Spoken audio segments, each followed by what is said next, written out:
we mentioned that there's legitimate shame, which is our consequence of our choices, and then there is true toxic shame. Toxic shame is the feeling that I am less, but not because of my actions, but because of how you treat me. And we acquire toxic shame in childhood. Children, by definition, are egocentric, right? They're supposed to be. The entire world revolves around them. Which means then, a child who grows up in a less than ideal environment, right? What child, for example, what 7-year-old is going to think to himself, wow, Dad's really screaming at me, he's really, really upset. But you know what? He just lost a big account at work. I know he's just going to let off some steam. Let him go ahead and yell. It's okay, he'll have a drink, relax, and he'll be fine. No. The child naturally assumes there's something wrong with him. It's a visceral interface. How I'm treated by others is a direct reflection of my self-worth. If my father's yelling and screaming at me, it must be because of something broken, bad, bruised, disgusting, unhealthy in me that would cause this behavior. There's got to be something wrong with me. Why else would he treat me like this? Again, that's what egocentricity does. Everything revolves around me. Now, as adults, all of us are smart enough to know that how people treat us have nothing to do with our self-worth, right? And yet, we walk around with this stain of shame. We transition into adulthood feeling that we're not worthy enough. And so that means how I'm treated by you is a reflection of my self-worth. Here's the thing. How people treat you has nothing to do with you. It has everything to do with them. We treat people based on how we feel about ourselves.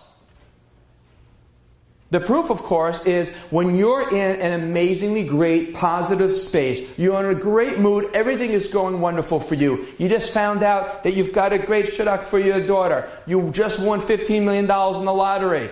And you know what? There's no line at the checkout, Erev Shabbos. How are you treating everyone around you? Right, like gold. Wonderful. Top to the bottom, doesn't matter. The world is butterflies and rainbows. But now, let's say that a shidduch got broken off. There's a big long line of Shabbos. Shkia is coming in. Although maybe not such an issue by you guys. I don't know.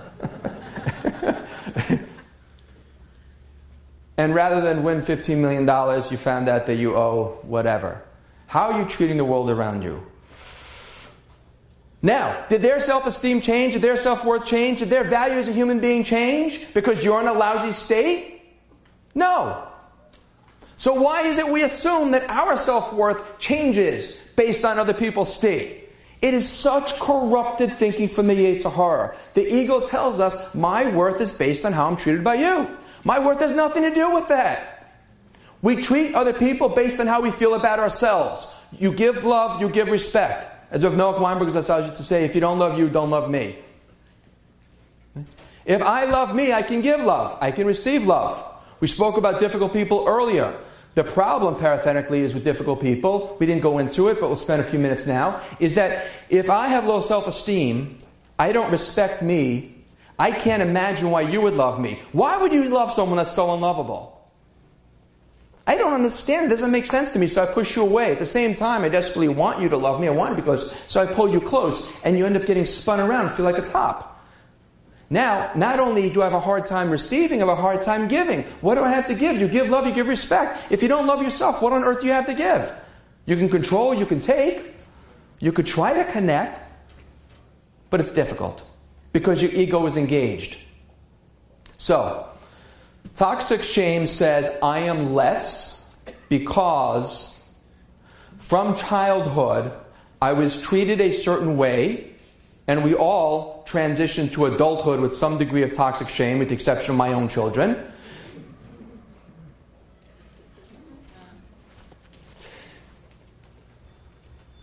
That tells me that I am not worthy of connection.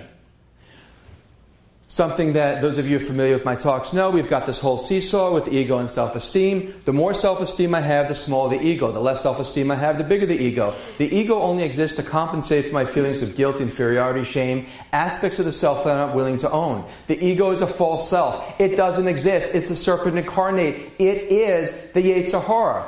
It's an illusion. The more I genuinely love me, the less the ego exists. The less I like me, the ego has to take over. Do you understand? Because I don't want to... Look at the psychology of this. I have a choice to make. Either choice A or choice B. Choice A is responsible, choice B is not. Choice A is the right thing to do, but it's difficult. It either doesn't feel good or doesn't look good. If I make an irresponsible choice, I now have one of two other choices. What are my two choices when we choose something that's irresponsible? Right. Either say, you know what, my bad, and do tshuva and do right, or, that's right, double down. No way. I didn't like the pain of facing that responsible choice in the first place. Now I'm faced with that sting of conscience? No. So the ego says, don't worry. I've got lots of tools. You can minimize, justify, rationalize, blame your parents. That's always handy.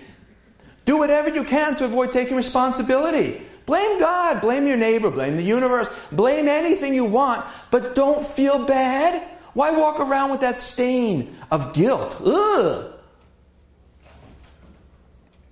Now, as I move away and I begin to encase myself in my own version of reality, my perspective narrows. Right? The ego is what blocks perspective. Perspective is synonymous with mental health, my ability to see, accept, and respond to my world. That's what it means to be emotionally healthy. That's a healthy person. That's me, okay? What blocks perspective is the ego. As the ego becomes larger, it blocks our perspective. The Medrash says, for example, Adam and Rishon could see from one end of the earth to the other. Before the Yetzer Hara became internalized, man's perception was unfettered. We could see clearly.